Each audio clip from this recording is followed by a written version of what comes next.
Hi everyone, I'm April, and you're watching The Tangled Cat Speaks, and this is a book edition. Now, if you're new, just so you're aware, I do knitting and crochet and other kind of crafty videos, and I do videos about the things that I've read over the past couple of weeks. So, if you'd like to check out any of my crafty videos, they're on the same channel, they're just labeled differently.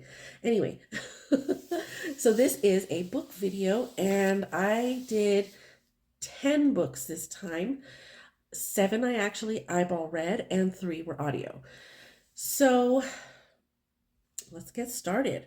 I'm going to talk first about the 100 book challenge that I am doing, where I read or listen to 100 books before I'm allowed to buy any new books for myself. And I am, as of this video, at number 49. So I have 49 done. I have 51 left to go. Very, very excited about that. I'm getting there. and it's surprising I'm still holding out as far as not buying anything. It's so hard. But man, my list keeps growing and growing. So I'm gonna have to hold myself back whenever I do actually get to buy stuff. But it's really nice that I've been getting through books that I actually own. And I'm going to start this time with books that, physical books that I own. So let's see. The first one is a used book, has no cover, but this is Children of the Night by Dan Simmons. I'll put up a picture of what the cover should look like. This is an older book, early 90s. And it's kind of part of a series that Dan Simmons did. The first one was Summer of Night, and then I think this was the second one. But I didn't know at first, so it was Summer of Night, and then I went and did A Winter Haunting a while back, which was the fourth book. So this is the second, and they're really not. This is the second in publication order, but I don't think any of these, other than the very first one, Summer of Night, the other 3 could be read in any order. There's not like a continuation of the story. It's just more, some of the characters from that first book make appearances in these other 3 books. So it's not really like a series as we're used to, just more of a series in that it deals with the same characters but in different situations. But they all are horror. So this one is about a woman who goes to Romania. And again, this is in the early 90s. She goes to Romania. She's a doctor, scientist, and she's trying to work on curing certain diseases. And I'm not sure, I can't remember why she's sent to Romania, but when she gets there, she goes and tours these different hospitals. One of them deals with mostly kids who have the certain diseases she's researching, and she's appalled at how neglected these kids are. And she takes it upon herself at some point to adopt one of the children, and then she goes through all of these different jumping through hoops to get that adoption to go through so that she could take this child back to the States. One of the hoops being this child is sick. How is she going to get it, overseas? And I don't want to say a whole lot about what's going on, but it does have to do with vampires. I mean, they're in Romania. They do visit Transylvania. It's very interesting the way that they are presenting being a vampire, more as a medical condition. It was very good, but it was kind of dry in parts, and I think that's just because it had a lot of political stuff going on because of the era and what was going on in Europe, particularly Romania back then. So, and I wasn't very familiar with all of that stuff, so it was a little bit over my head, or kind of just not as interesting to me, but the main story itself was really, really good. Um, Not super scary. I would say more of a thriller than a horror. I guess it's listed as a horror probably because vampires are involved, but it was more of a thriller to me. But I had a good time with it, and it was rather short, so that's cool. At some point, I need to get to the fourth book, or the technically the third book, but the last book to me in that series, which is, I think it's called The Fires of Eden, but I don't know when I'm going to get to that because I got a lot of other big things coming up, or big books coming up. So the next physical book, sorry, my eyeballs are itching. Allergy season. Whoa. Anyway, the next book was one that I found in a little free library, and I had never heard of it, and I got it because it's a Penguin classic. Hold that back a little bit. This is Ethan Frome, and it's by Edith Wharton. It was a very prolific novelist in the early 1900s. She's an American author, and I think she did Age of Innocence, which is the only other book in her bibliography that I was familiar with. I'd never read it, but I have heard of that one. So this one, Ethan Frome, is about a man who ends up staying in his hometown, first because his parents are sick, and he feels that he needs to take care of them rather than, go on and do other and bigger, better things outside of his little town. And as they start ailing more and more, he ends up having someone come in and help him, a young woman help him care for his parents. And then after they pass away, he kind of ends up feeling lost. He ends up marrying this woman that's been helping him. And then she comes down sick. And then it comes to be that she needs someone to help care for her, so he brings in another young woman. Things go from there. It's really short and it's written really well. I like her style of writing. I think I'd like to read some of her other books. I don't know when, but I know that my library has quite a few of them through the Hoopla app, where I can listen to them on audio. So I think I would like to read a little bit more of Edith Wharton's works at some point. But I had a good time with this one. It was very interesting. Now, this other book was one that I got a quarterly book club. And so this one that came up for May is Hello Beautiful, and it's by Anne Napolitano. And we read this little by little because we had four weekly Zoom meetings. And we, talked about all of this with a bunch of other people who were also reading it. And it was really, really, really good. This one, oh my goodness. So good. So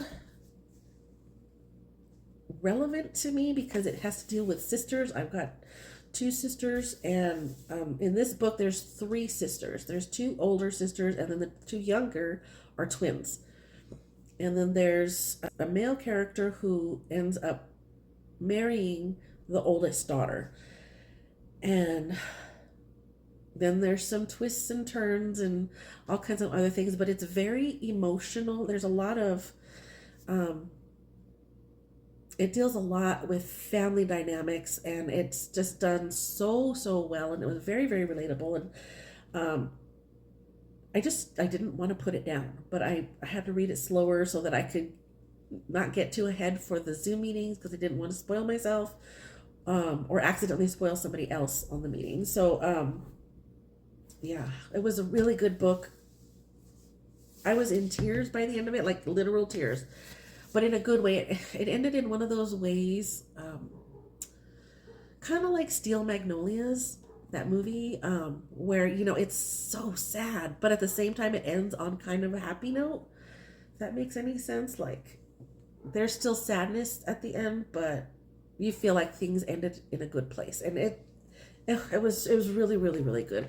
It deals a lot with how close these sisters are, and the one that the guy that got married to one of the sisters, how everything is so odd to him because he grew up as an only child and he was also quite neglected by his parents, where these sisters were like this tight knit little group.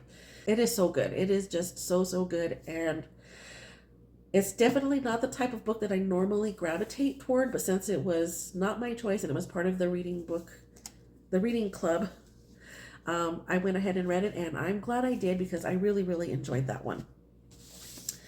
So let's see, what else? I did several ebooks, excuse me, and a couple of them were kind of like self-help books. One was Keto for Women Over 50. I am a woman over 50.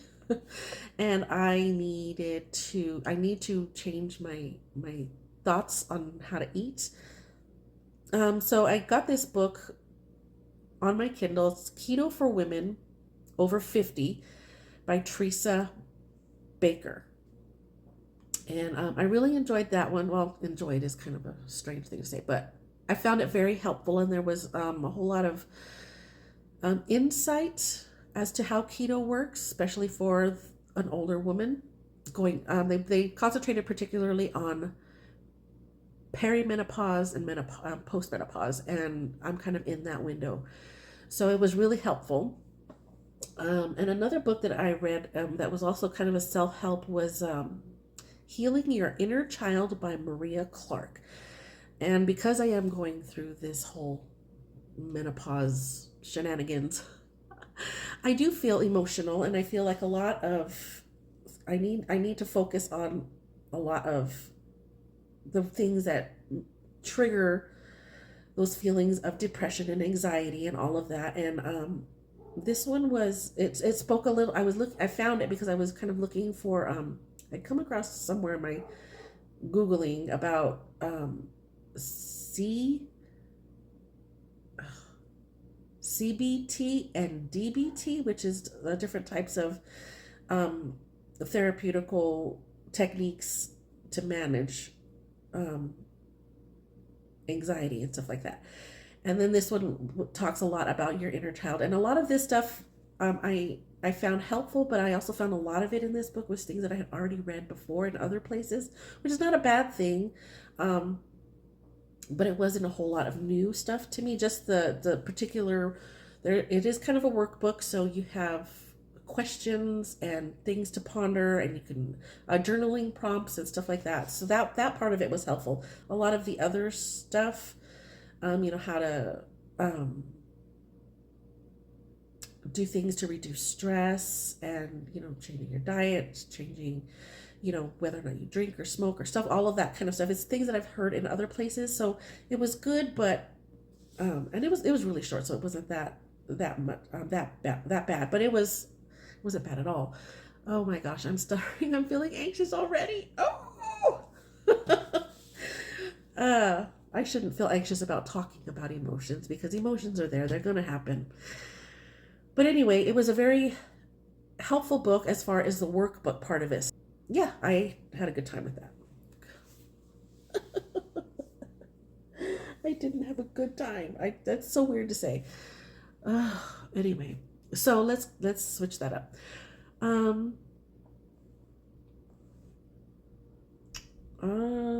don't know what I'm looking for here. Oh, another ebook that I read was The Sea Wolf by Jack London, and I have never read any Jack London. I've seen a few movies. I think I've seen several movies of White Fang. But I've never seen the Sea Wolf. I think there's a movies. I don't know for sure. I haven't really looked it up. I'm assuming there would be, because this is a pretty popular book. But I had no idea what this one was about. I knew it had something to do with a ship being on the ocean. It's one of those classics that I'd heard of, but I never knew what it was about. So I read it, and I don't know. There was some parts of it that I found really, really good, but there was other parts that I just was like, oh my God, this is just dragging on and on. And he's more of like a gentleman. He was lost at sea. His ship the ship he was on sunk, but he was like, he's not a sailor. He was more, it was more like a pleasure type ship that he was on. But it went down and he was picked up by this other ship in the middle of the ocean. He was saved, and then the captain of that ship is a jerk. He is a jerk. So he has to work on the ship, even though he's never done any kind of ship work, doesn't know anything about it, but he has to start somewhere. He ends up starting in the kitchen. But the captain kind of likes him in his weird, crazy way, because the captain fancies himself as being sort of well read and being kind of a philosopher of sorts. And he likes that this guy that he picked up is well read and under, he's read some of the same books, and he likes having these little back and forth discussions, but his discussions always ended up turning quite scary and dark and violent. And he would go from like literally having a decent conversation with this man and then suddenly attacking him, physically attacking him. And I liked the whole nautical theme, and reading about what they do on the ship and stuff like that. I enjoyed that. So it was kind of a middle of the road book for me, but I'm excited to read more Jack London. So yay. So the next book that I read was The Sword of Kaigan by M.L. Wang. Now this one, I got the audiobook not realizing that I already had the ebook. So I kind of switched off depending on what I was doing that day, reading and listening. And I really enjoyed it. This is a fantasy. It has a lot of magical elements that kind of remind me of Avatar: The Last Airbender. Um, it's got swords and it's got political drama. Um, it's about a young man who is in line to be the next leader of his family because he's the firstborn son. Um, but he's not sure that he kind of, at first he's like, oh yeah, this is my duty. I know that this is where I'm going to be in life. This is my future. But then he kind of has sort of an enlightenment in a way. Um, and he kind of starts to doubt whether he wants to be the leader of his clan. There's clan wars, there's a big secret that his mom is keeping from him. He comes to learn all of these things and he's confused, but at the same time, he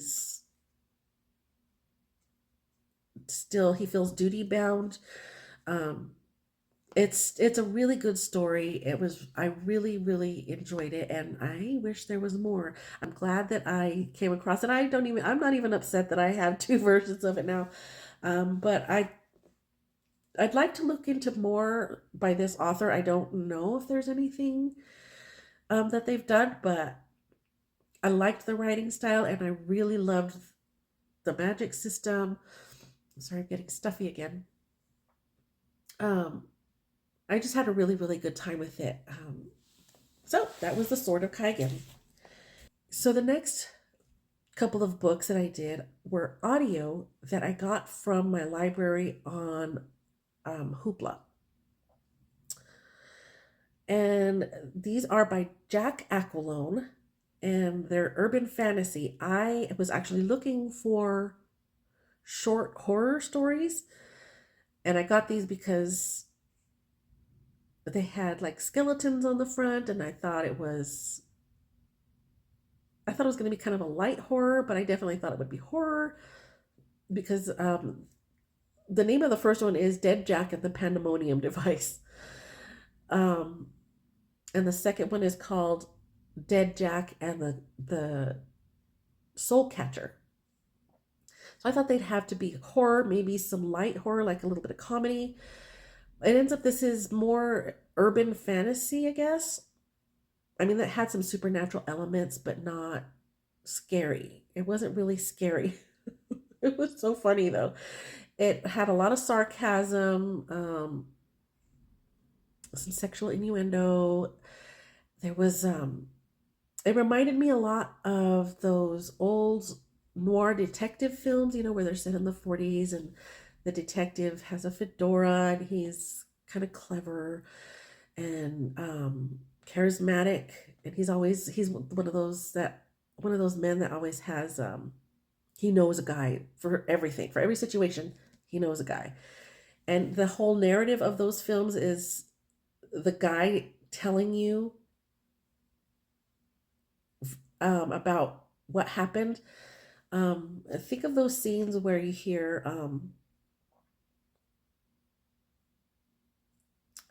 I walked into the nightclub and there she was. Of all the joints I could have walked into, I had to step into hers. That kind of situation. I don't know if you know what I mean. If you've ever seen those old black and white noir detective films, you might understand what I'm talking about. But it's kind of like that kind of feel, but it has to do with zombies and ogres and um, just all kinds of supernatural creatures. There's fairies and pixies and um, witches and all kinds of things, vampires, but it's very sarcastic and it's got a whole lot of funny. I was laughing my butt off. It was so hilarious. It wasn't what I was looking for, but it was exactly what I needed. So again, that was Dead Jack and the Pandemonium Device, and then the other one was Dead Jack and the Soul Catcher. There was also a third one that I read the ebook. It actually ended up being a prequel, and that was Dead Jack and the Case of the Amorous Ogre, which I read that later, and that was only like 27 pages. But I wish I had read that first, because that would have given me a little more insight as to what was going on on the first book that I listened to. Um, but I had a whole lot of fun with that, and I know there's a third one, but my library does not have those on audio. That one on audio. That one is ebook only, and I'm going to try to get to that one soon. I just hadn't had time right now to get to that, but I had a whole lot of fun with it. It was just super silly and really made me giggle a lot. But that's all that I have right now. Super excited to be getting through my 100 book challenge, and I can't wait to share with you more of what I've got going on now that we're about to come into June. I'm about to get started on the next book in the Shadows of the Apps. If you remember, that's the series that I'm reading that has to do with bug people, and I'm super enjoying that series by Adrian Tchaikovsky. So, yay! Hopefully, that'll be one of the next books that I talk about. So we'll get to that next time, and I will see you later. Thank you for spending a little bit of time with me. I'm sorry I'm a little bit scattered this time because I am not feeling well, and I had to pause a couple of times, and yeah, I'm sorry it's a little bit scattered, but thank you for joining me, and we'll see you next time. Bye-bye.